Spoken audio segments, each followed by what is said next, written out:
wabarakatuh. Mitra-mitra Insan Mandiri, pada kesempatan hari ini saya akan menjelaskan bagaimana cara menjelaskan tentang pupuk NST dan biopos. Kalau kita tidak mampu menjelaskannya, maka kita akan dibandingkan dengan produk-produk komoditi yang harganya murah dan lain sebagainya. Jadi mengapa produk kita berbeda dengan yang ada di pasaran? Jadi kuncinya begini, NST dan biopos ini bukan semata-mata pupuk organik cair atau dekomposer biasa. Jadi ini adalah biang pupuk, biang pupuk. Itu kuncinya ya. Pupuk, biang pupuk. Itu tagline kita. Jadi intinya apa? Yang ingin kita jelaskan pada masyarakat adalah, pada petani adalah bahwa selama ini terjadi banyak sekali pemborosan yang dilakukan secara tidak sengaja oleh petani. Ketidaksengajaan ini, pemborosan ini tidak terasa dampaknya, karena saat itu pupuk kimia yang sifatnya instan bisa diperoleh dengan mudah dan murah. Tetapi ketika harga pupuk kimia itu sudah mulai naik, maka pemborosan itu harganya akan menjadi dahsyat luar biasa. Sebagai contoh, petani kita selama ini seperti ayam mati di lumbung padi. Kenapa demikian? Saat mereka mau tanam, mereka mencari sarana produksi termasuk pupuk walaupun itu harganya mahal. Ketika selesai panen, hasil panen diambil, sisa panen dibakar. Jadi ada jerami, ada batang-batang padi, akar-akar padi itu menjadi terbakar sia-sia, menjadi asap. Belum lagi setelah mereka menyemprot rumput, itu rumput kering dibakar lagi. Padahal kalau kita tahu sebenarnya baik pada rumput maupun pada sisa tanaman itu masih terdapat unsur-unsur pupuk ya, lengkap sesuai yang dibutuhkan oleh tanaman itu ya. Nah, contoh saja misalnya dalam 1 hektar lahan padi itu sisa panen jeraminya itu bisa mencapai 15 sampai 30 ton. Ya, kita pernah melakukan ubinan, nanti akan kita ubin lagi sekali waktu. Dalam 1 meter persegi itu ada 10 kilo bahan organik yang berasal dari rumput dan sisa jerami. Nah, 10 kilo ini tadi kalau kita kalikan dengan 10.000, maka dia akan mencapai 100 ton.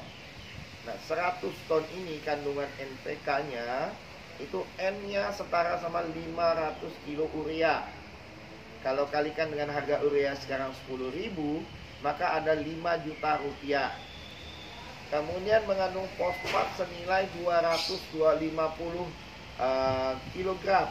Kalau kalikan dengan harga fosfat sekarang 6.000, berarti sudah aja berapa juta di situ. Belum lagi KCl, kalium. Kaliumnya itu sama dengan 700 kg kalium. Jadi kalau Anda mau tahu hitungannya, bisa nanti kita hitung sama-sama dari mana dapat angka-angka tersebut. Sehingga total yang dibakar oleh petani itu mencapai 15 juta rupiah per selesai panen. Nah, sementara ketika musim tanam, mereka mencari pupuk dengan harga mahal. Nah, belum lagi kita sekarang dibanjiri oleh pupuk-pupuk palsu, terutama pupuk-pupuk NPK palsu. Bahasanya seperti pot skala segala macam lah, yang sebenarnya kandungannya 0, karena itu hanya dolomit yang diwarnai. Sebenarnya cara kita untuk mengecek asli atau palsunya pupuk NPK itu sangat sederhana. Sangat sederhananya seperti apa? Nah, ini adalah contoh NPK, salah satu merek NPK di sini. Nah, kandungan pupuk yang mengandung nitrogen dan kalium tinggi itu apabila kita beri dengan air, masukkan dalam gelas, kita beri sama air, kemudian kita aduk ya, pakai tangan nggak apa-apa. ini akan menghasilkan dingin seperti air es, ya. Nah, kalau pupuk-pupuk yang kita beli itu, NPK yang kita beli tidak memberikan reaksi dingin ketika dalam air, maka bisa dipastikan kandungan nitrogen dan kaliumnya sangat rendah atau bahkan nol, ya. Nah, cara ngecek nitrogen dan kalium. Sementara cara mengecek dia kandungan fosfatnya, kita bisa menggunakan NST. NST ini akan bereaksi dengan kandungan fosfat yang ada di dalam pupuk, ya. Nah, dalam hal ini yang seperti ini, fosfat yang terlarut kita siram dengan NST, itu dia akan bereaksi, ya. Dia akan bereaksi seperti ini. Nah, jadi seperti halnya kalau kita menuang Sprite atau Coca-Cola, ya. Ini seperti ini. Jadi dia semakin tinggi kandungan fosfatnya, reaksinya akan semakin kuat, ya. Kalau pupuk yang kita miliki tidak bereaksi terhadap NST, maka bisa dipastikan fosfatnya rendah atau bahkan nol, ya. Kemudian ini tadi, jadi biopos dan NST ini bisa digunakan untuk membuat sisa-sisa tanaman itu menjadi unsur-unsur hara yang dibutuhkan oleh tanaman. Jadi pupuk NST dan biopos ini adalah biangnya pupuk, ya, yang namanya biang itu induknya, itu konsentratnya dan lain sebagainya.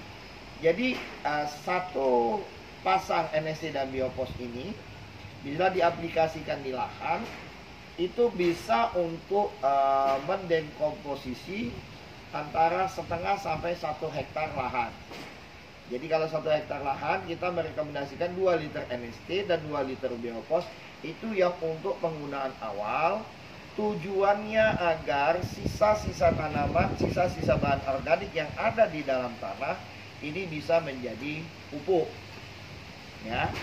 Nah, yang kedua adalah NST dan biopos bisa digunakan untuk mengecek kadar keaslian suatu pupuk, ya. Nah, dengan kondisi seperti ini, apabila kita mengaplikasi NST dan biopos di lahan, manfaatnya apa? Yang pertama, tentu saja manfaat pemupukan itu akan kita peroleh. Manfaat yang kedua apa? Kita menghidupkan lagi tanah sehingga tanah mampu menyediakan unsur hara yang dibutuhkan oleh tanaman. Sehingga ketergantungan kita terhadap pupuk kimia menjadi rendah. Jadi itulah sebabnya ketika kita aplikasi di tanaman sawit, kita bisa menggunakan pupuk kimia, pupuk NPK-nya itu hanya 40 kg per hektar atau 300 gram per pokok tanaman. Sementara rekomendasinya adalah 3,5 kilo per pokok tanaman. Jadi semakin lama kondisi tanaman kita akan semakin baik. Kenapa?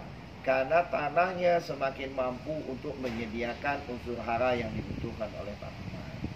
Gitu, ya. Jadi positioning kita adalah pupuk. Iya, biangnya pupuk. Kemudian NST dan biopos ini bukan hanya pupuk organik. Penggunaan biopos dan NST ini akan menekan penggunaan pestisida yang luar biasa mahal. Kita tahu dalam 1 hektar tanaman padi itu dalam 1 kali musim tanam bisa menghabiskan fungisida senilai 1,6 juta. Ya, itu hanya fungisidanya saja di luar pupuk, ya. Belum lagi obat-obat hama yang 1 paket bisa berjuta-juta dan lain sebagainya.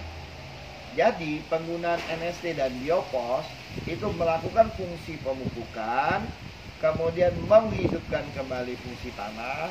Yang ketiga juga untuk menekan penggunaan fungisida, dan kita tidak perlu lagi segala perangsang-perangsang kimia, ya. Jadi penggunaan NST dan biopos secara total itu akan menurunkan biaya produksi. Nah, ingat, semakin lama kita lihat penyakit tanaman ini semakin aneh-aneh, ya, semakin aneh-aneh dan semakin gak geruan. Jadi intinya adalah bagaimana kita mengembalikan tanah agar menjadi sehat dan bisa mendukung pertumbuhan tanaman. Jadi dia adalah pupuk, kemudian biang pupuk, kemudian dia adalah anti jamur, dan dia penolak hama. Jadi 4, ya, belum lagi fungsi-fungsi lainnya yang bisa kita peroleh sehingga tanaman kita bisa meningkat hasilnya, biaya produksi bisa kita tekan. Demikian mitra-mitra Insan Mandiri penjelasannya. Billahi taufiq wal hidayah. Wassalamualaikum warahmatullahi wabarakatuh.